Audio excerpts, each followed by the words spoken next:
Hi, my name is Katy Allen. I am currently a dyslexia teacher in Boyd ISD, which is in Texas. And after reading the first chapter of our text for the Literacy Leadership Handbook, there were two quotes that I really stuck out with me. And so I wanted to start with those. The authors state that the purpose of education is for personal and social transformation.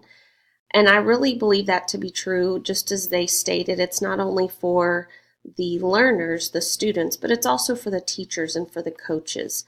They went on to say that the ethical responsibility to build literacy across the content areas to prepare students for their future academic, professional, and personal lives. And when I think about this, I really connect with the TEKS that we use in the state of Texas, which I'll come back to in a little bit. But it really does have a lot to do with why we learn, why our students go to school. We all know that we focus so much on helping them as the whole person, not just to teach them how to read or how to solve a math problem or how to complete a science project. And so we do focus, I believe, a great deal on preparing them for their future academically, professionally, and personally. As I went through the text and was reading, they often come back to and mention the standards that we are held accountable to as educators. And so I wanted to talk somewhat about that, specifically with, they mentioned No Child Left Behind.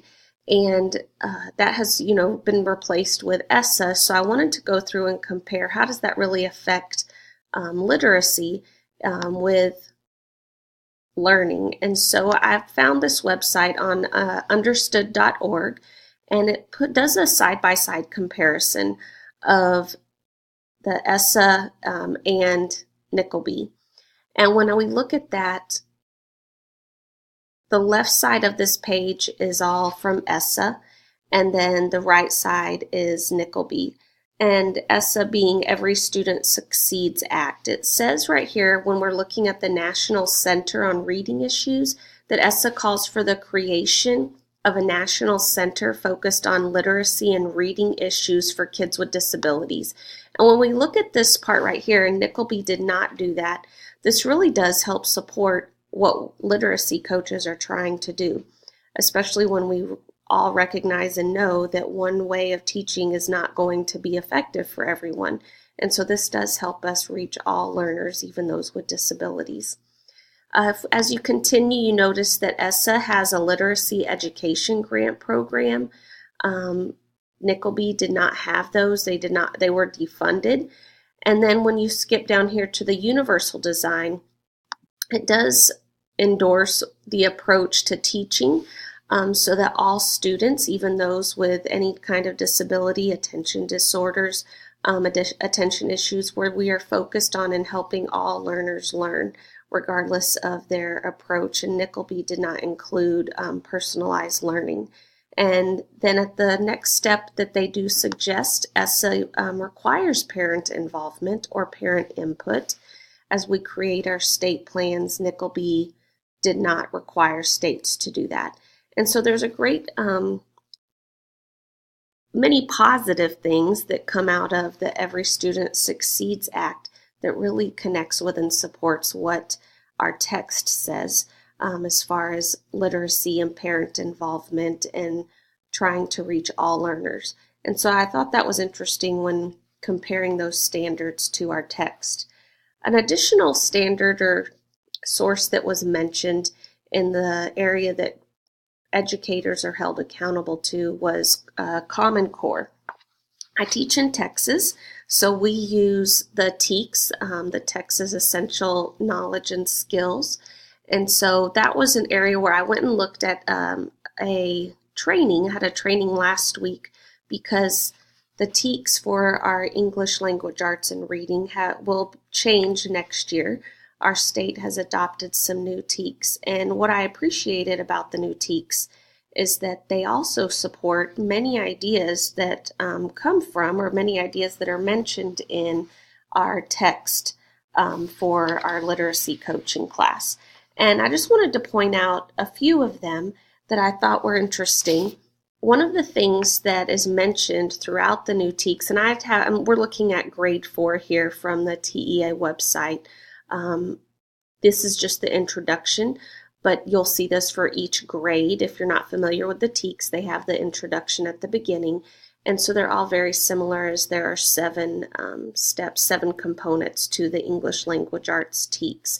And so this is just an example of what it would look like for 4th grade.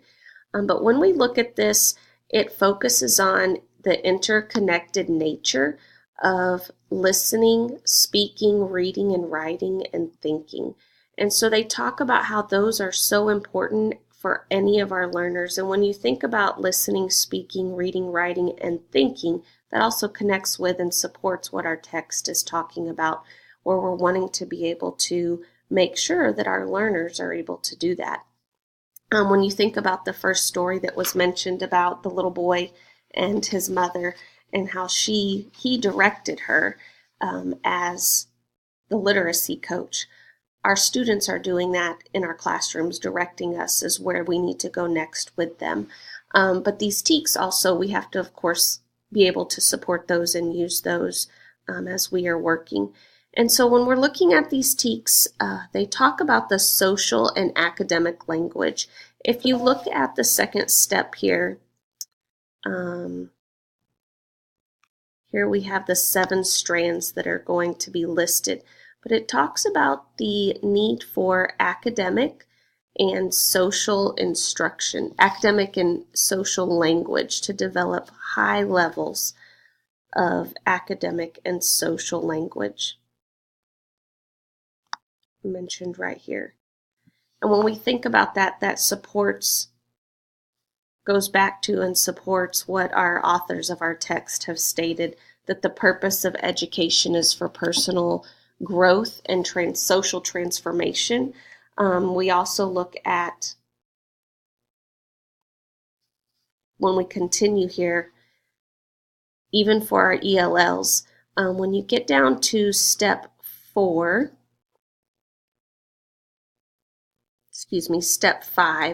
the goal for our English language learners is to acquire the social and academic language proficiency in English.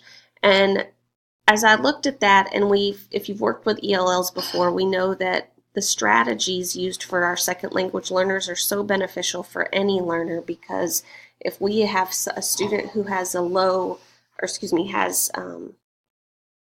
limited background knowledge or has limited background experiences, we are able to use those strategies to help our learners be able to understand and find success in using that social and academic language that is needed. One of the other things that the new TEKS do, and I want to skip back up to step 3, it talks about wanting the students to become self-directed critical learners who work collaboratively while continuously using metacognitive skills. And I think those are things that in our text that we've been reading, just in chapter 1, the authors talk about the importance of having all stakeholders involved in decisions that are made, so that they are able to really have buy-in.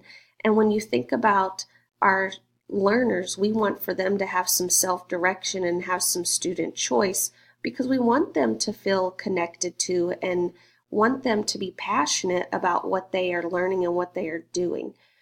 So I think about even just the last text that we have, on one of our sections of the text, I made a note to myself, because we're talking about on page 12 of our text, it talks about how when we initiate the kind of conversation in which we inquire into a topic, an idea, an issue, or a concern that we care deeply about, we begin the real work of becoming generative learning communities.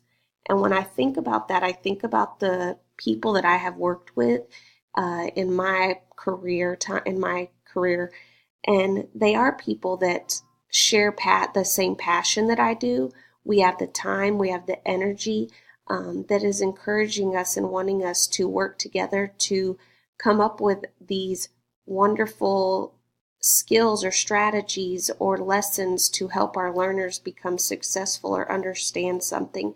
And when you go back to our TEKS for the state of Texas, and it talks about here those self-directed critical learners who learn collaboratively, when our students are doing that, they're going to be excited and be engaged and be successful, which really goes back to that idea of that personalized learning, which was mentioned in ESSA.